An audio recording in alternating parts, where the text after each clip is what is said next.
السلام علیکم دوستو، حیات الصحابہ کی اس نورانی اور روحانی سیریز کے پچھلے ویڈیو میں ہم نے جانا کہ کیسے نبی پاک صلی اللہ علیہ وسلم نے حضرت عمرو بن ابسہ رضی اللہ عنہ کو اسلام کی دعوت دی اور کس طرح انہوں نے اسلام قبول کیا۔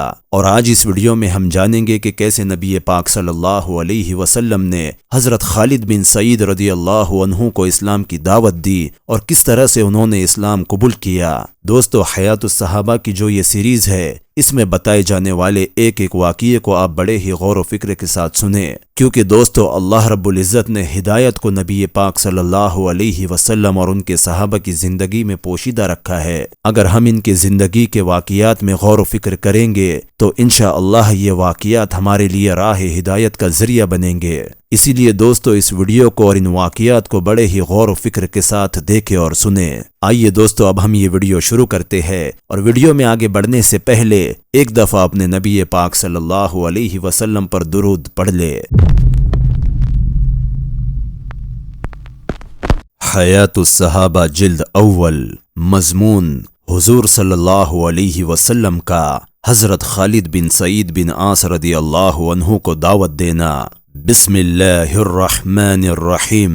حضرت خالد بن سعید بن عاص رضی اللہ عنہ شروع میں مسلمان ہوئے تھے، اپنے بھائیوں میں سب سے پہلے اسلام لائے تھے، اور ان کے اسلام لانے کی شروعات اس طرح ہوئی کہ انہوں نے ایک خواب دیکھا کہ وہ ایک آگ کے کنارے پر کھڑے ہیں۔ انہوں نے بتایا کہ اس آگ کی لمبائی چوڑائی اتنی زیادہ ہے کہ اللہ ہی جانتے ہیں، اور انہوں نے خواب میں یہ بھی دیکھا کہ ان کے والد ان کو آگ میں ڈھکیل رہے ہیں، اور یہ بھی دیکھا کہ حضور صلی اللہ علیہ وسلم ان کی کمر کو پکڑے ہوئے ہیں تاکہ وہ آگ میں نہ گر جائے۔ وہ گھبرا کر نیند سے اٹھے اور کہنے لگے کہ میں اللہ کی قسم کھا کر کہتا ہوں کہ یہ بالکل سچا خواب ہے۔ اس کے بعد ان کی حضرت ابو بکر رضی اللہ عنہ سے ملاقات ہوئی اور ان کو اپنا خواب سنایا۔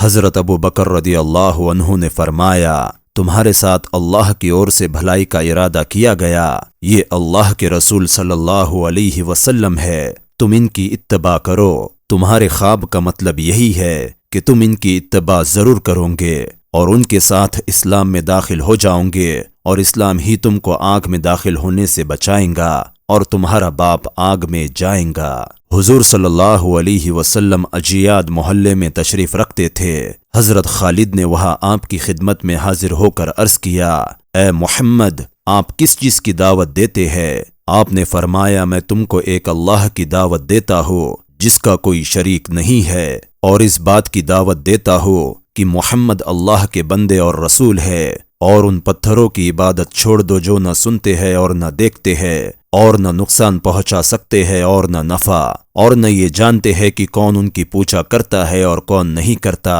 حضرت خالد نے فوراً کلمہ پڑھ لیا کہ میں اس بات کی گواہی دیتا ہوں کہ اللہ کے سوا کوئی معبود نہیں، اور اس بات کی کہ آپ اللہ کے رسول ہے۔ ان کے اسلام لانے سے حضور صلی اللہ علیہ وسلم کو بہت خوشی ہوئی۔ اس کے بعد حضرت خالد اپنے گھر سے غائب ہو گئے، اور ان کے والد کو ان کے مسلمان ہونے کا پتہ چل گیا۔ اس نے ان کی کھوج میں آدمی بھیجے جو ان کو ان کے والد کے پاس لے کر آئے۔ والد نے ان کو خوب ڈانٹا، اور جو کوڑا ان کے ہاتھ میں تھا اس سے ان کی اتنی پٹائی کی کہ وہ کوڑا ان کے سر پر توڑ دیا، اور کہا کہ اللہ کی قسم میں تمہارا کھانا پینا بند کر دوں گا۔ حضرت خالد رضی اللہ عنہ نے کہا، اگر تم بند کر دو گے تو اللہ مجھے ضرور اتنی روزی دے دیں گے جس سے میں اپنی زندگی گزار لوں گا۔ یہ کہہ کر حضور صلی اللہ علیہ وسلم کے پاس چلے گئے۔ حضور صلی اللہ علیہ وسلم ان کا ہر طرح کا خیال رکھتے، اور یہ حضور صلی اللہ علیہ وسلم کے ساتھ رہتے۔ دوسری روایت میں یہ مضمون ہے کہ ان کے والد نے ان کی کھوج میں اپنے غلام رافع اور اپنے ان بیٹوں کو بھیجا جو ابھی تک مسلمان نہیں ہوئے تھے۔ انہوں نے ان کو کھوج لیا اور ان کو ان کے والد ابو اوہیہ کے پاس لے آئے۔ ان کے والد نے ان کو خوب ڈانٹا اور جھڑکا۔ اس کے ہاتھ میں ایک کمچی تھی جس سے ان کو اتنا مارا کہ وہ کمچی ان کے سر پر ٹوٹ گئی۔ پھر کہنے لگا کہ تم محمد کے پیچھے چلے گئے ہو، حالانکہ تمہیں معلوم ہے کہ وہ اپنی قوم کی مخالفت کر رہے ہیں، اور ان کی قوم کے خداؤں میں اور ان کے باپ دادے جو جا چکے ہیں ان میں عیب نکال رہے ہیں۔ حضرت خالد نے کہا کہ اللہ کی قسم وہ سچ کہتے ہیں اور میں ان کی اتباع کروں گا۔ اس پر ان کے والد ابو اوہیہ کو بڑا غصہ آیا اور ان کو بہت برا بھلا کہا اور گالیاں دی اور کہا، او کمینے، جہاں تیرا دل چاہتا ہے چلا جا، اللہ کی قسم میں تمہارا کھانا پینا بند کر دوں گا۔ حضرت خالد نے کہا، اگر تم بند کر دو گے تو اللہ مجھے اتنی روزی ضرور دیں گے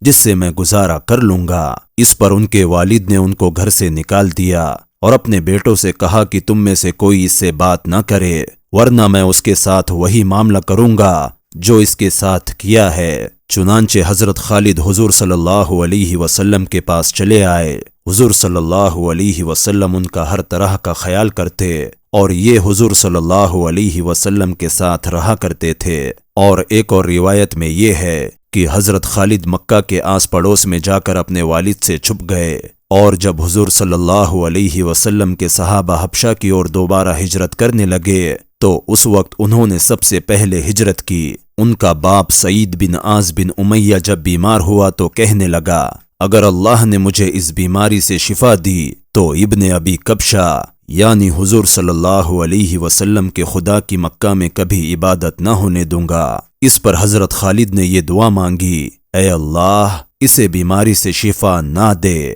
چنانچہ وہ اسی بیماری میں مر گیا۔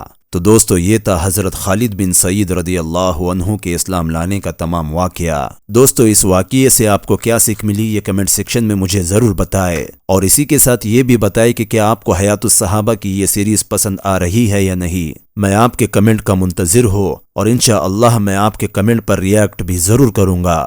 حیات الصحابہ کی یہ نورانی اور روحانی سیریز اور یہ واقعات آپ کو پسند آ رہے ہیں تو اس ویڈیو کو ایک لائک ضرور کرے اور اس چینل کو سبسکرائب کر کے بیل نوٹیفیکیشن کو بھی آن کر دے تاکہ جب بھی اس سیریز کا کوئی بھی نیا ویڈیو آئے تو آپ کو اطلاع ہو جائے۔ ہو سکے تو صدقہ جاریہ اور اجر و ثواب کی نیت سے اس ویڈیو کو تمام مسلمانوں تک ضرور شیئر کرے، کیونکہ دوستو ہمارے شیئر کرنے کی وجہ سے ہمارا کوئی بھائی یا بہن نبی پاک صلی اللہ علیہ وسلم اور صحابہ کی زندگی کو اپنا لیں گا اور برائی کو چھوڑ دیں گا۔ ان کی زندگی تو بدل جائیں گی لیکن انشاءاللہ اللہ رب العزت بھی ہمیں اس کا اجر و ثواب عطا کریں گا۔ اسی لیے اس سیریز کے ہر ویڈیو کو کسی نہ کسی کے ساتھ ضرور شیئر کر دے۔ اللہ رب العزت ہمیں بھی صحابہ کے جیسا ایمان اور تقوی نصیب فرمائے اور صحابہ جیسے اس دین کی دعوت کو لے کر چلے ہیں۔ اللہ رب العزت ہمیں بھی صحابہ کی نقل و حرکت کرنے والا بنا دے اور کہنے سننے سے زیادہ عمل کی توفیق نصیب فرمائے، آمین۔